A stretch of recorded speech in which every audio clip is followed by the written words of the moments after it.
After years of legal proceedings, the extradition of Tahawwur Hussain Rana, a key accused in the 26/11 Mumbai terror attacks, has reached its final stage.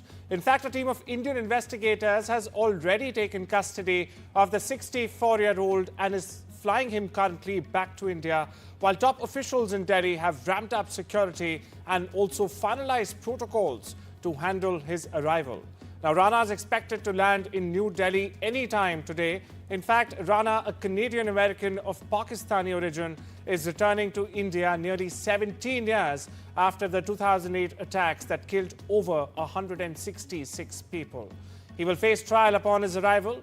US authorities, meanwhile, handed him over to India's NIA, or the National Investigation Agency, in California on Tuesday night.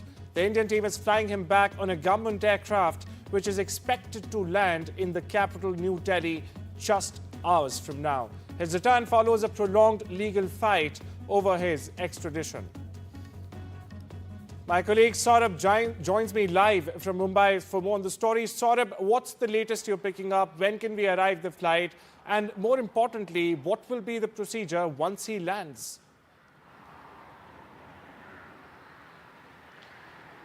Well, obviously, once he lands on Indian soil, there is a host of legal procedures to be carried out. My colleagues have been reporting on it throughout the day. Of course, there are legal procedures that have already been decided. Some of them, of course, given the security involved in this, may not happen the normal way, but there are provisions to, do it in a way that's most secure in the law itself. So obviously, from taking custody to placing him under arrest to, to producing him in a court, all of that can happen. For example, producing him in a court can also happen via video conferencing. It's not necessary for him to take him physically. So all of these measures are there within the law. Given the high security involved, all of these measures will be put in place. Now, Tahawwur Rana's role is important to be noted. This was the man who financed, provided logistical support, and provided a cover for the one of the main plotters, David Headley, to come to Mumbai, conduct reconnaissance, identify targets, and help the plotters of the 26/11 attacks. Now, I am at the Kama and All Bless Hospital, which is right behind me. The current NIA chief, the DG, Sadanand Date, was then in Mumbai. He was fighting the terrorists on that day right inside this hospital. And of course, for him, it would be a moment of, a somber moment, because remember, from, fighting those terrorists to actually today heading the agency that's, in a way, primarily responsible for bringing Tahawwur Rana back to India to face the law, to face justice under Indian law in an Indian court in India. Saurabh, we also, on the diplomatic front, in fact, we had a statement released by Pakistan, which has kind of shrugged off responsibility from the entire episode altogether, like we have been seeing over the past years and decades. What are you picking up on this, and what do you expect from Canada now? Because he was also a Canadian citizen. Let's deal with Pakistan. Pakistan, as claims have been hollow, Pakistan denying responsibility is something that's now, it doesn't even require an explanation. Ajmal Kasab made it clear of Pakistani involvement. More importantly, David Coleman Headley, deposed in an Indian court, he also made it clear about the Pakistani involvement, and the larger perpetrators still remain at large under protection from the Pakistani establishment. So Pakistan, of course, has always been fomenting terror. It has become, a terrorist sponsoring state, and that has come back to bite them as well.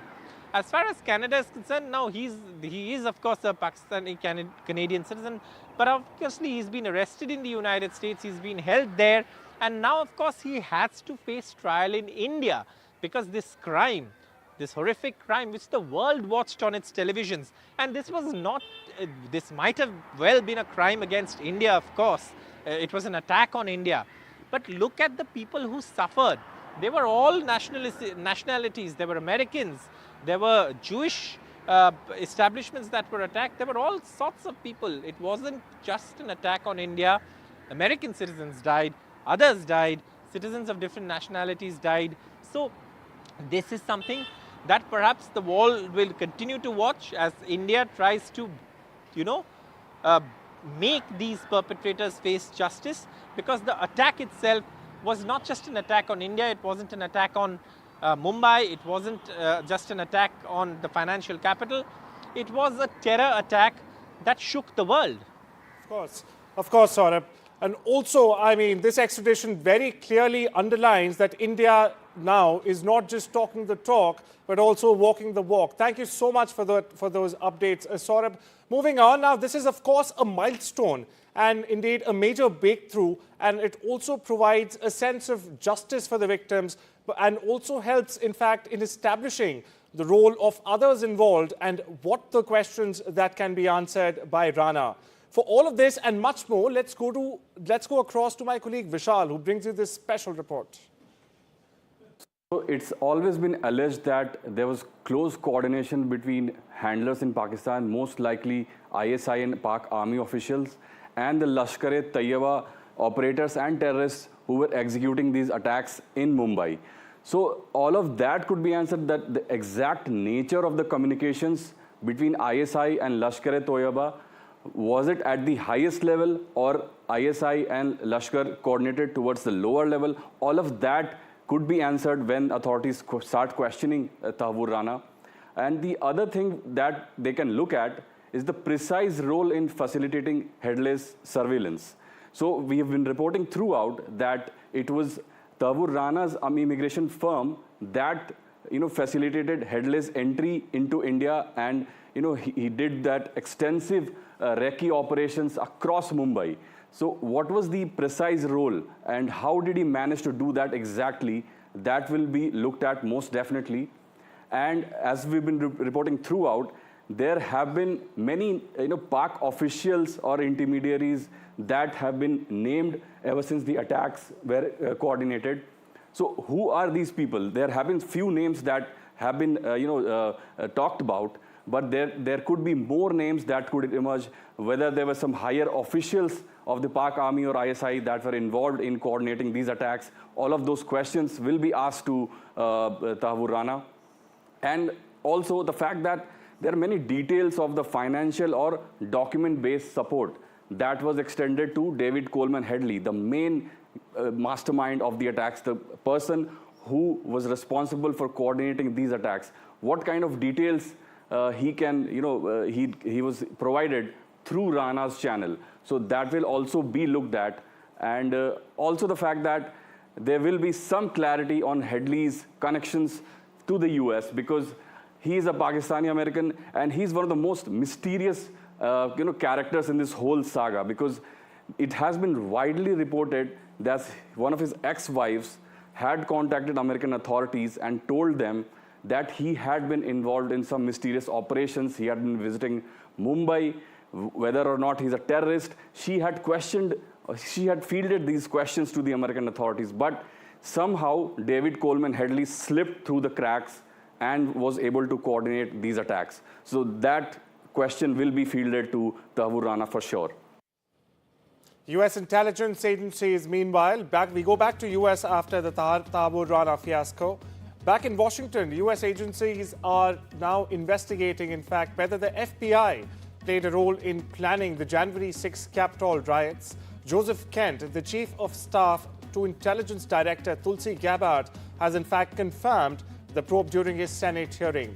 Though a recent Justice Department report dismissed such claims, stating no FBI informants were in fact involved in violence.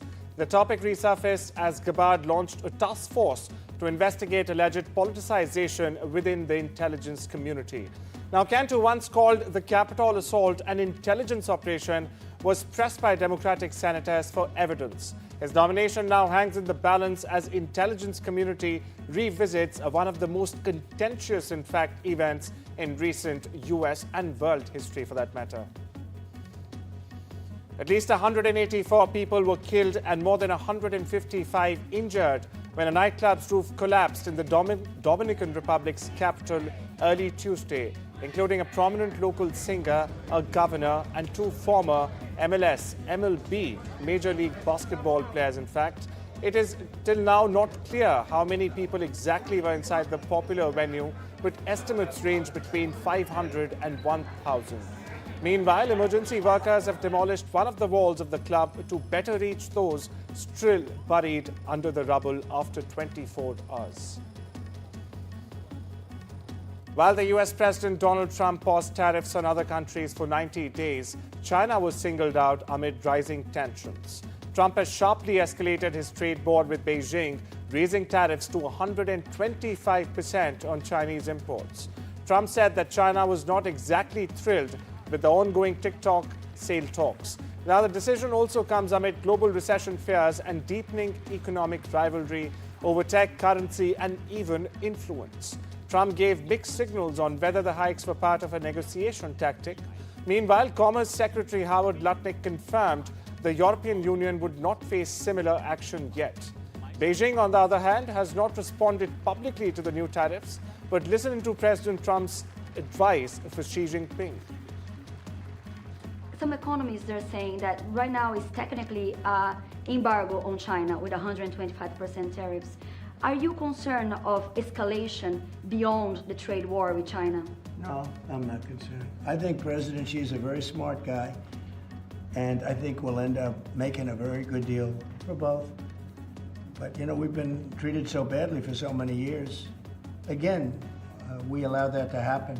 We've been treated so badly for so many years. But no, I don't expect that. I think President Xi is one of the very smart people of the world, and I don't think he'd allow that to happen. And we're very powerful. Delegates from the US and Russia met in Turkey on Thursday as part of continued efforts to, in fact, normalize embassy operations between the two countries. Now, the talks will not include any discussion of political or security issues, the US had said. Ukraine's absolutely not on the agenda, State Department spokesperson Tammy Bruce said. Listen in. Подтверждаю, они состоятся завтра. Это будет второй раунд российско-американских консультаций, который будет посвящен нормализации функционирования дипломатических миссий двух стран. Место проведения, экспертный формат и состав участников встречи остаются неизменными. Консультации пройдут в Стамбуле. Российскую делегацию по-прежнему возглавляет Александр Никитич Дарчиев, теперь уже в качестве посла нашей страны в США. Американскую сторону представит зам госсекретаря Сената Колтер. Также будут представители от внешнеполитических ведомств России и США. And US President Donald Trump has warned, in fact signaled, that Israel would be the leader in a potential military strike on Iran if Tehran doesn't in fact abandon its nuclear weapons program. Now, the statement came ahead of the expected US-Iran talks in Oman. While Trump described the talks as direct, Iran claims they are indirect, with Oman being the mediator. Trump withdrew the US from the 2015 nuclear deal in 2018 and has since increased pressure on Tehran. Now, with intelligence suggesting Iran is closer than ever to, in fact, developing a nuclear bomb, fears of military escalation are rising across the region, not only West Asia. No official timeline has been set for the proposed diplomatic or military steps as of now. The US Senate has confirmed Pete Hoekstra as the new ambassador to Canada, approving him with 60 to 37 votes.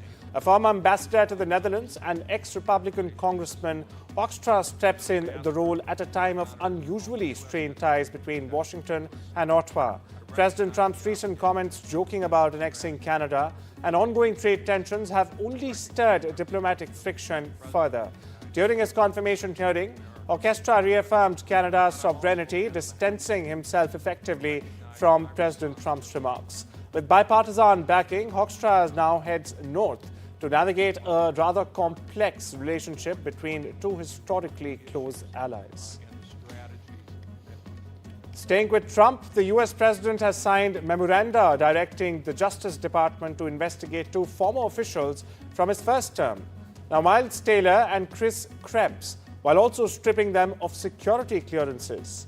Taylor, who penned a 2018 anti-Trump op-ed under anonymous, was called a traitor by the US president. Meanwhile, Krebs, who led cybersecurity efforts and defended the 2020 election's integrity, also has come under fire.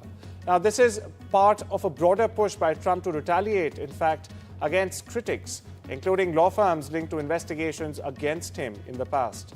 Meanwhile, on the other side of the aisle, critics are warning that this escalates his post-Trump campaign of retribution. Taylor responded, warning America is headed down a dark path. Listen in. And it was like he was this gentleman or that gentleman, like I dealt with him all the time. I had no idea who this guy. I said, who the hell is Miles Taylor? And he made a living on going on CNN talking about the president. And I think what he did, he wrote a book anonymous, said all sorts of lies and bad things. And I think it's like a traitor, it's like spying. He's tried to make the case that this election was a safe election. I think he said this is the safest election we've ever had. And yet, every day you read in the papers about more and more fraud that's discovered. He's the fraud, he's a disgrace. And I have no idea who he is. Krebs, I have no idea who he is. Republican infighting stalled a major budget vote in the House. Speaker Mike Johnson had aimed to pass the framework before the spring break, but could not convince conservatives, holdouts demanding deeper spending cuts.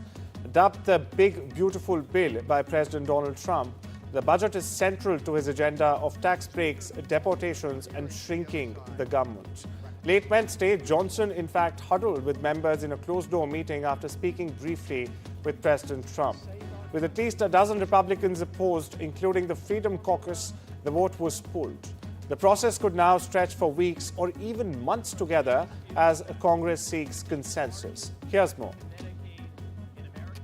Everybody has the same idea and mission and goal in mind, and that is we want to deliver the one big beautiful bill. And you all know what's entailed in that. We've talked about it many times. This is the procedural step to continue that process. The House and the Senate Republicans are working together as one team.